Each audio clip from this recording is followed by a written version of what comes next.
Hello दोस्तों, स्वागत है आपका आईएन न्यूज पर। आप देखेंगे देश और दुनिया की 10 बड़ी खबरें जानने से पहले हमारे चैनल को सब्सक्राइब कर दे और बेल आइकन का बटन दबा दे ताकि हमारी हर खबर आप तक जल्द से जल्द पहुंच सके। तो आइए खबरें देखते हैं। कोरोना काल में केंद्रीय कर्मचारियों को मोदी सरकार का बड़ा तोहफा। जी हां, कोरोना संकट और बढ़ती महंगाई के बीच केंद्र सरकार की ओर से केंद्रीय कर्मचारियों को बड़ा तोहफा दिया गया है। केंद्र सरकार ने केंद्रीय कर्मचारियों के महंगाई भत्ते को 17% से बढ़ाकर 28% तक कर दिया है। यानी महंगाई भत्ते में कुल 11% की बढ़ोतरी हुई है। प्रधानमंत्री नरेंद्र मोदी की अगुवाई में बुधवार को हुई केंद्रीय कैबिनेट की बैठक में यह फैसला लिया गया है।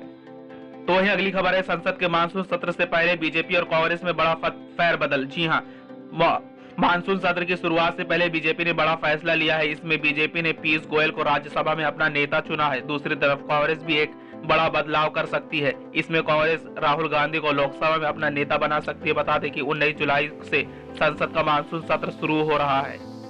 अब नीट परीक्षा 13 भाषाओं में होगी आयोजित। जी हां, मेडिकल प्रवेश परीक्षा 2021 अब 13 भाषाओं में आयोजित होगी। केंद्रीय शिक्षा मंत्री धर्मेंद्र प्रधान ने ट्वीट करके इसकी जानकारी दी है। उन्होंने कहा कि पश्चिम एशिया में भारतीय छात्रों की सुविधा के लिए नीट का कुवैत में एक नया एग्जाम सेंटर खोला गया है। नीट 2021 परीक्षा पहली बार 13 भाषाओं में आयोजित की जाएगी, जिसमें पंजाबी तथा मलयाली भाषा जोड़ा गया है। पतंजलि के मालिक बाबा रामदेव को कितने साल के लिए मिला छूट? जी हां, योग गुरु बाबा रामदेव से जुड़े पतंजलि रिसर्च फाउंडेशन को 5 साल के लिए टैक्स छूट दी गई है। यानी अब इस संस्था को देने वाले डोनेशन के बदले दानदाता टैक्स में छूट हासिल कर सकते हैं। यह छूट पहले भी मिली थी, जिसे अब 5 साल के लिए आगे बढ़ा दिया गया है। ऐसी छूट किसी यूनिवर्सिटी, कॉलेज या वैज्ञानिक रिसर्च सेंटर में संस्था को वैज्ञानिक अनुसंधान के लिए दी जाती है। इसका मतलब ये है कि कोई भी व्यक्ति या संस्था अगर पतंजलि रिसर्च फाउंडेशन ट्रस्ट को कुछ दान देता है तो वो इस दान के बराबर का राशि अपने टैक्सेबल इनकम से घटा सकता है। उसकी टैक्स के लायक इनकम इसके हिसाब से घट जाएगी। तो वहीं अगली खबर है, छत्तीसगढ़ के सीएम भूपेश बघेल ने कसा सिंधिया पर तंज। छत्तीसगढ़ के मुख्यमंत्री भूपेश बघेल ने केंद्रीय मंत्री और बीजेपी नेता ज्योतिरादित्य सिंधिया पर तंज कसा है। उन्होंने कहा कि महाराज और सिंधिया दोनों बिकाऊ हैं।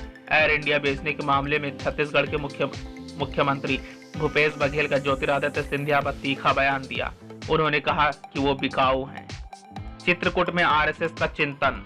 जी हां, राष्ट्रीय स्वयंसेवक संघ की चित्रकूट में चल रही 5 दिवसीय बैठक मंगलवार को समाप्त हो गई। इस बैठक में कई बड़े फैसले लिए गए। यहां आरएसएस उस मास्टर प्लान का खाका तैयार करने में जुटा रहा, जिसके आधार पर बीजेपी और केंद्र सरकार को आगे बढ़ना है। साथ ही संघ ने मुस्लिम समुदाय को जोड़ने पर जोर दिया। चित्रकूट शिविर में कोरोना काल में आरएसएस के बंद पड़े कार्यक्रमों के साथ संघ की शाखाओं को फिर से शुरू करने का ऐलान किया गया। यही नहीं, अब संघ के कार्यकर्ता गांव-गांव तक पहुंचेंगे। सूत्रों की माने तो संघ प्रमुख मोहन भागवत ने हिंदुओं के साथ मुस्लिमों को आरएसएस से जोड़ने पर जोर दिया। इसके लिए मुस्लिम बस्तियों में शाखाएं खोलने पर चर्चा हुई। इसके साथ ही अगली खबर है, बीजेपी को हराने के लिए गांधी परिवार से प्रशांत किशोर ने की चर्चा। जी हां, चुनावी रणनीतिकार प्रशांत किशोर कांग्रेस ज्वाइन कर सकते हैं। प्रशांत किशोर की कांग्रेस प्रमुख सोनिया गांधी के अलावा राहुल गांधी और प्रियंका गांधी के साथ मुलाकात के एक दिन बाद पार्टी सूत्रों ने यह संकेत दिया है। सूत्रों ने मंगलवार की इस मुलाकात को राज्य में होने वाले आगामी विधानसभा चुनाव से कुछ बड़ा और वर्ष 2024 के आम चुनाव के मद्देनजर उठाया गया कदम बताया। तीनों गांधी, सोनिया, राहुल और प्रियंका मंगलवार को राहुल के निवास पर हुई इस चर्चा का हिस्सा थे। तो इसके साथ ही गौतम अडानी कंपनी ने संभाल लिया मुंबई हवाई अड्डे का मैनेजमेंट। जी हां, अरबपति गौतम अडानी ने अडानी ग्रुप ने मंगलवार को आखिरकार मुंबई इंटरनेशनल एयरपोर्ट लिमिटेड का मैनेजमेंट संभाल लिया है। ग्रुप ने अब तक यह काम कर रहे जीवीके ग्रुप से उसकी हिस्सेदारी खरीदी थी, जिसके बाद कल आखिरकार अडानी एयरपोर्ट होल्डिंग्स लिमिटेड ने मैनेजमेंट टेक ओवर कर लिया गया है।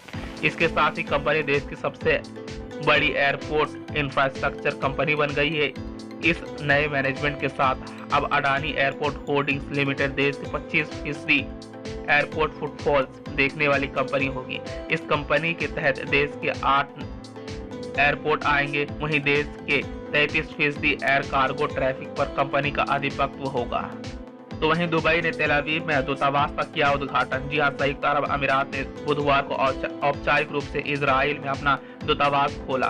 दोनों देशों द्वारा खुले संबंध स्थापित करने की घोषणा के 1 साल से भी कम समय बाद तेल अवीव में अपने राजनयिक कार्यालयों का उद्घाटन किया गया है। तो इसके साथ ही अगली खबर है, तुर्की के राष्ट्रपति ने फोन पर अपने चीनी समकक्ष के साथ वीगरों पर की चर्चा।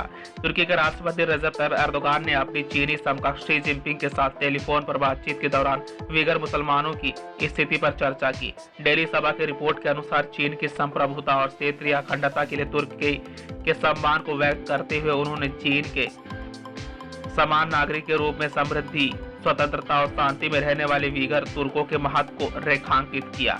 हम आपको बता दें कि चीन के शिनजियांग स्वायत्त क्षेत्र में वीगर आबादी का लगभग 45% हिस्सा है और लंबे समय से सांस्कृतिक, धार्मिक और आर्थिक भेदभाव का सामना कर रहे हैं।